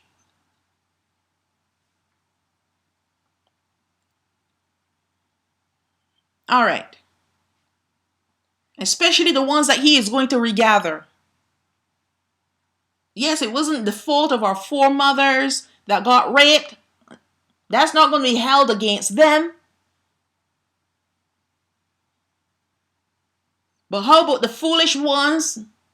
They got a name for them now, passport bros or whatever. They're running off, running and marrying women in different countries, thinking that, hey, I'm Yashraal and I'm awakened, and whatever I do because I'm the man, then the wife can come along with me, along with the children. Okay, well, you're going to stay just where you are and you're going to be killed right there. Father, he washes his hands off foolish people like that. Yes, he does. But the northern kingdom, they're going to have to prove themselves now. They're going to be awakened. Once the southern kingdom is taken, they're going to wake up. And they're going to realize, wait a second, all those people that left in those chariots, they look like us. And the Father's going to wake them up to realize that, hey, they are our people. But how come we were left behind? Then the knowledge is going to be given to them. Go back to the Word and read. And if they have access to technology, they can go on the internet and watch a few videos and find out, but hello, I didn't know this stuff. I was worshiping under Judaism. I was worshiping under Christianity. Whatever religion they're worshiping under right there up in Africa. And once they're awakened, then the NWO is going to come after them. Because they're going to set up their mandates. And once they set up their mandates, now our brethren have a choice to make. Are they going to worship under another God? Are they going to submit to Satan, or are they going to submit to the Most High? Now, was not the same position that we were in when the Roman Empire came out after us in 70 AD? A lot of our brethren ran to Africa, but the ones that remained, they were slaughtered, brought into captivity. And then the ones that were in Africa, after however many generations, they were taken as slaves, betrayed by our own brethren, and taken in ships. And the same Roman Empire, aka the Roman Catholic Church, the one thing that they wanted to do way back then in 70 AD, they got the chance to do it with the slaves now. Now we're their slaves. Now we don't have a choice but to worship their gods and eat unclean foods. We had to go through all of that while the Northern Kingdom was living happy up in there in Africa and wherever else. Up north. North Egypt, Syria, those places. So now this is their chance. But it's going to be quick for them. For us, it took generations. But for them, it's going to be just 3.5 years of persecution. And it's going to be horrible. That's why it's called the time of Jacob's trouble. And when you speak of Jacob, Jacob was the name given to our forefather Yashraal, the son of Yatsahak. And he was called Jacob by his mother and father, but the Most High renamed him Yashraal. So when you hear them talking about Jacob, they're talking about the Gentile, our people that live like Gentiles. When he calls them the house of Yashraal, or the virgins of Yashraal, now they're the redeemed ones. Okay, let's read. Several things will be taking place when the NWO, technology, empire, rises up to take its place on this earth. It will enforce rigorous mandates that will mean the difference between life and death. And you know what those mandates are? They did a test trial in 2020, 2021. You either drink the grape juice, or you can't go to work. You can't do this. You can't do that. It's all a test trial, a test run. But it's still the mark though. Still the mark. But it's going to get even more rigorous this time around. If you submit to them, meaning that you get to live, if you submit to them and drink their juice and all of their mandates, and if you don't, then you will be killed. And in the case of our brethren, that means being beheaded. They're not going to keep us in a prison. No, they're going to behead us, our brethren. As the southern kingdom will have already left, the only kingdom remaining will be the northern kingdom. When they are awakened, they will be those of our brethren who will stand against this tyranny, posing a threat to the NWO. We are a threat to Satan's kingdom. A huge threat, especially when we're awakened.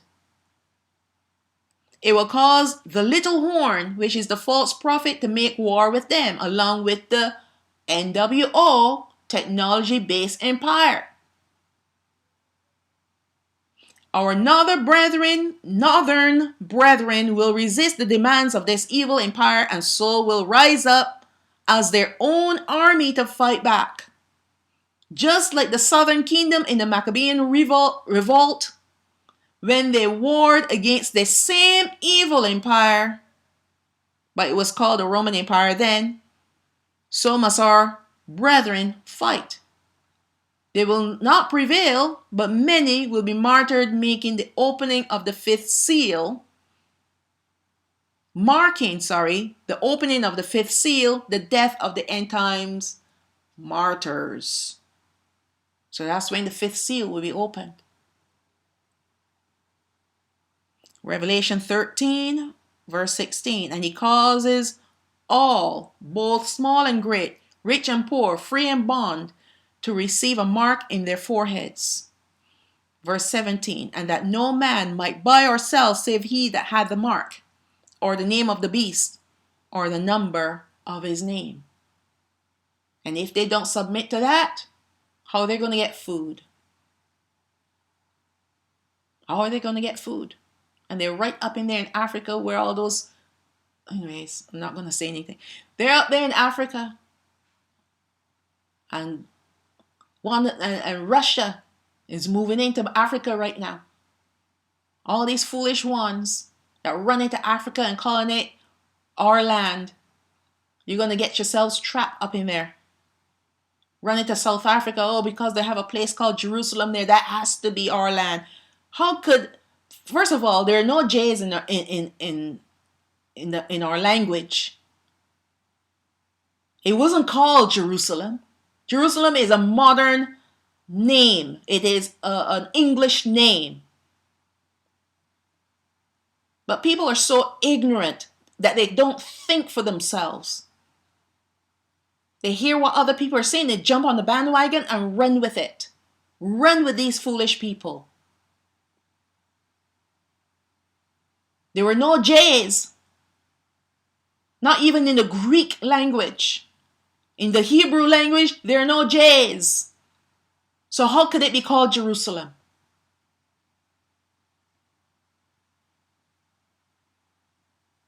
And if we don't have these foolish ones running to Africa, you got the ones waiting for the ships to come. The luxury liners to come to take them to Africa. Yeah, you get on that ship. They're gonna blow you up. They're gonna blow every single one of y'all up. You get on those luxury liners. Father don't need their technology. He doesn't need anything from them to regather his people. He's gonna do it himself, his own way, using his own carriages. It's called chariots. And when he's ready to release the northern kingdom, he is going to lead them, like he led our forefathers, pillar of fire by night, pillar of cloud by day. He is going to lead them through the wilderness.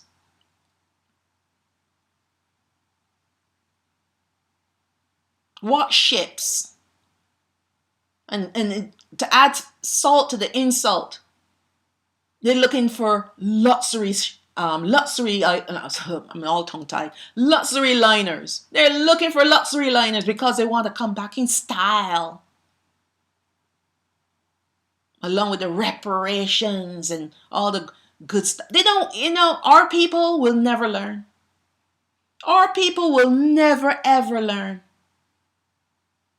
Yeah, you get on the ship. You go ahead. You jump on the ship and go sit and sun yourself and drink some sort of one of those liquor drinks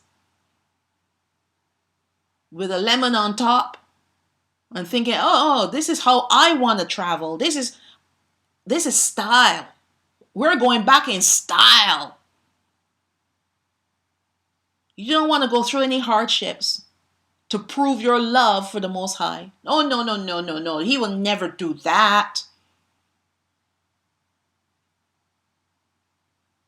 You want to go and jump on a ship and have a nice plushy bed to sleep on and go in it has a pool on the deck.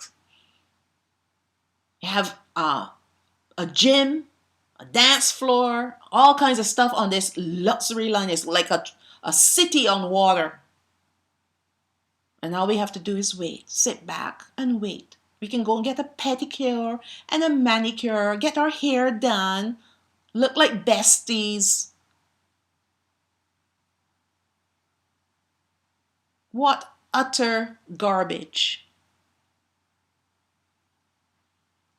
What utter garbage.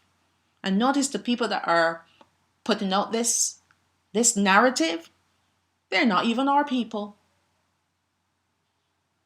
Just because they look like us doesn't mean that they're us. They're Edomites. Don't be fooled. Think about it. Read the word for yourself.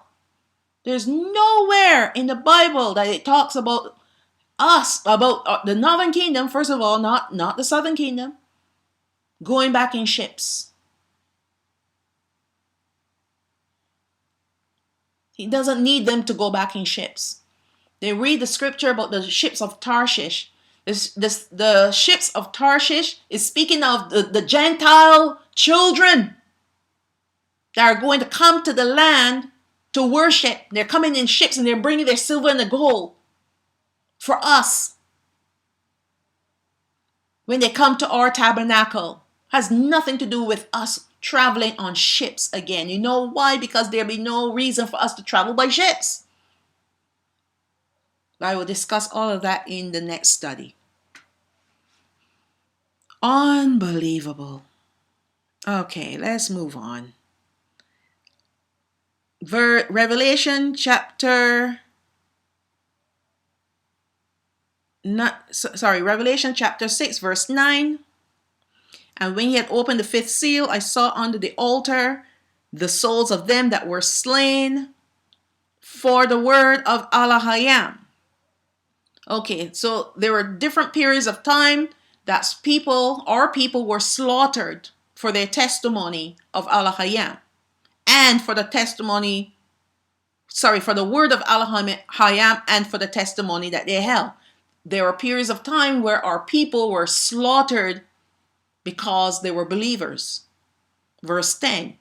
And they cried with a loud voice, saying, How long, O Yahweh, holy and true, do you not judge and avenge our blood on them that dwell on the earth?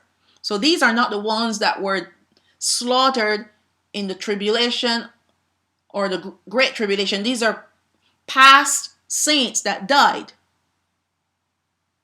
because the great slaughtering had not happened yet.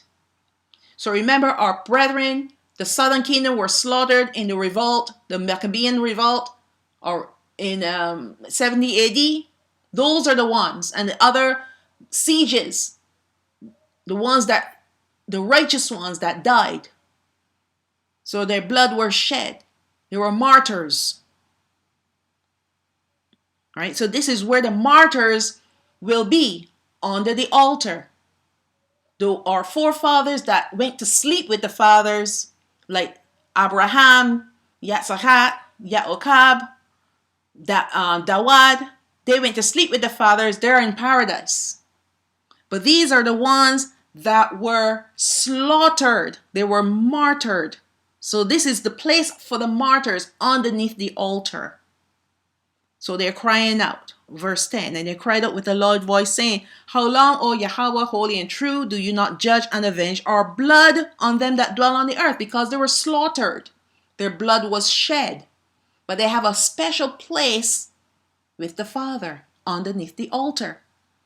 Verse 11, and white robes were given unto every one of them, and it was said unto them that they should rest yet for a little season, until their fellow servants, also their brethren that should be killed as they were, should be fulfilled. So there's another final martyrdom that was coming. And that would be the northern kingdom. The southern kingdom already, they have gone through their martyrdom. Now it's the time of the northern kingdom to be martyred. Then Danayaal chapter 7 verse 24, and the 10 horns out of this kingdom are 10 kings that shall arise, and another shall rise after them, and he shall be diverse from the first. And he shall subdue 3 kings. He shall speak great things against Ha'olah Yawan, and shall wear out the saints of Ha'olah Yawan, and think to change times and laws. And they shall be given unto his hand until a time and times and the dividing of time. That's 3.5 years, prophetic language of Ha'olah Yawan. And then we look at Danayaal chapter 12, verse 7. And I heard the man clothed in linen who was upon the waters of the river, when he held up his hand unto the heaven, and swore by him that lives forever, that it shall be for a time, times, and half a time, and when he shall have accomplished to scatter the power of the holy people, all these things shall be finished. So this kingdom, this empire, is only given 3.5 years to scatter the power, the strength of the northern kingdom, and then it will be finished.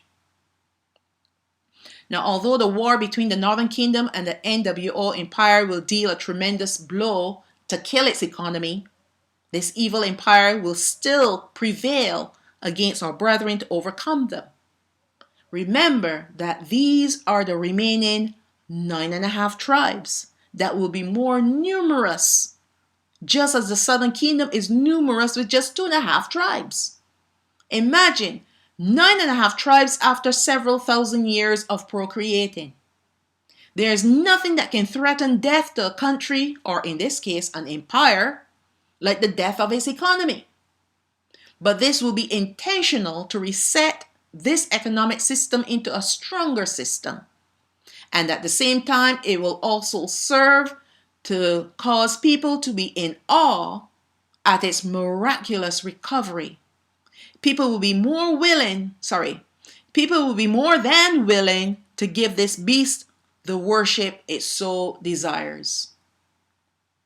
I mentioned that the Vatican is joined at the hip to the UN because this is the only religion that can vote at the UN as the Holy See.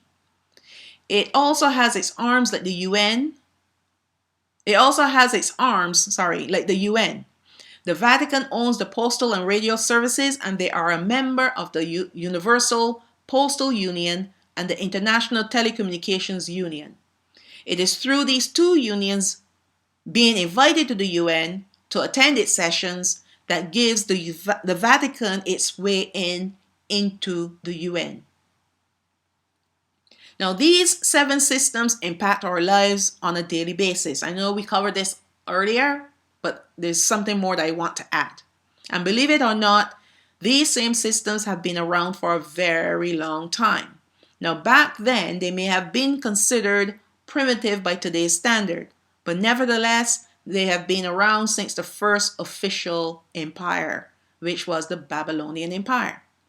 Now, these systems were formed to subtly control every aspect of our daily lives, and today we can see the strong evidence of these systems being used. These 7 heads of the beast, when given the crowns, and this occurred as far back as in the time of the Roman Empire, have the authority to use their power to do their evil deeds. The beast or Satan gave them his power to act, and Allah gave them the authority to perform their act. That's why they have the crowns. The crowns, call it permission. Okay? Allah is still in control, although the beast/Satans would like to say otherwise, but this is their nature to be liars. Once the heads have fulfilled their agendas and the NWO is risen, the crowns will be shifted to the 10 kings who are the rulers over the 10 territories of the earth, who will carry out their agendas, and especially enforcing the entire world to worship the dragon. And once they have fulfilled their mission, if you notice, the horde that sits on the beast only had 7 heads and 10 horns, but no crowns. So the authority now has been taken away by Ha'ola Yawan. So when you see them having the crowns, that means they have the authority to rule, the authority to carry out their agendas. Revelation 13, verse 15, and he had power to give life unto the image of the beast, which is the NWO. That is the technology-based empire, number 7, that the image of the beast should both speak and cause that as many as would not worship the image of the beast should be killed. And he causes all, both small and great, rich and poor, free and bond, to receive a mark in their foreheads, that no man might buy or sell save he that had the mark, or the number of the beast, or the name of the beast, or the number of his name. So here's wisdom. Let him that have understanding count the number of the beast, for it is the number of a man, and his number is 666. Now I'm going to go through these chapters and go through these particular verses in detail when I get to them. I don't want to be repeating myself, so I just wanted to read this to show you that the NWO, the technology-based system, will enforce its mandates, and these are the mandates. Have to worship the beast and receive his number, or the name, or the number of his name. Right? I'm going to explain the 3 6s and all that in the chapters when we go back to the book of Revelation. We're just focusing now we're just concluding the beast and the Satans and how they are to be operating, how they have operated in the past, and how they will be, what they're doing in the present time, and what they will be doing in the future. The NWO, its image, and the false prophet all have one main agenda: to cause the whole world to worship the dragon, who is Satan. It doesn't matter which evil entity is worshipped, just as long as Allah is not worshipped. They don't care. They want to keep people in the dark, worshiping them in whatever form they come in. All right. As we continue on with the chapters and plug in these pieces to the puzzle of Revelation, knowing now who and what these beasts are, we will begin to see and understand what is about to take place with great clarity. So let us be reminded that Allah is calling all the commands of the end times. He's still in control. He is in control. The Satans and their minions have no say but to obey all that he says to do. This is the great and awesome power of Allah Ha'Abba, or Father. Therefore, we, his chosen, have nothing to fear but him. Because as he has the power to deal with these very evil entities, so he has the power to deal with us accordingly. It is better to fall on the stone than to have the stone fall on us, grinding us to powder. So let us be reminded of Revelation 17:17. For Allah has put in their hearts to fulfill his will. He's talking about the Satans, the beast, the false prophet. He's put it in their hearts to fulfill his will. But in this case, he was talking about the 10 kings. But this goes for all of these evil, wicked people.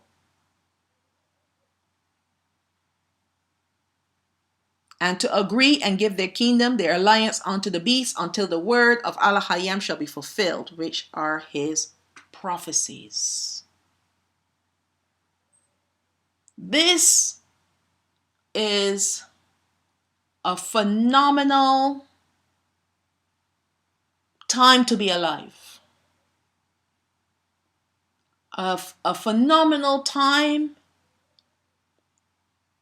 to look forward for our regathering. It's not that great for people who are not in our lineage, because all other nations have to go through the tribulation, great tribulation, and the wrath. They all have to go through it. But the lineage of Abraham, Yitzchak, and Yaakov, the righteous ones that obey the commandments, the laws, the statutes, and the judgments, that believe in HaMashiach, they will be preserved. The southern kingdom will be taken from the earth. The northern kingdom, the righteous remnant, will start their exodus after the southern kingdom is taken. When we go into the timeline, I will show you when this will happen. I'm not giving you a date. No, because we don't know the day, the date, the month, or the year. But he's given us an idea of the time and the season. But because time has been changed, it's been changed for many, many centuries now. So we don't know the exact date that we're in even today.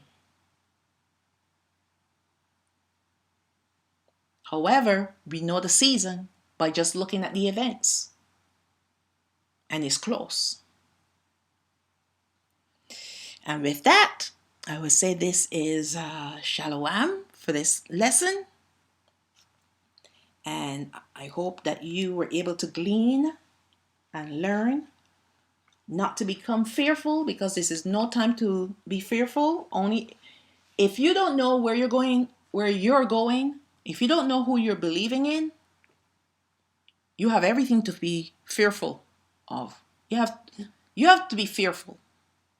But if you know who you are and you're worshiping Allah the way how he is telling us in his word to worship him, if we are obedient to his word and we believe in HaMashiach, there should be no fear. Just great anticipation of being regathered and to live with him for all eternity, and once and for all to be away from the evil entities that are on this earth and to see them destroyed.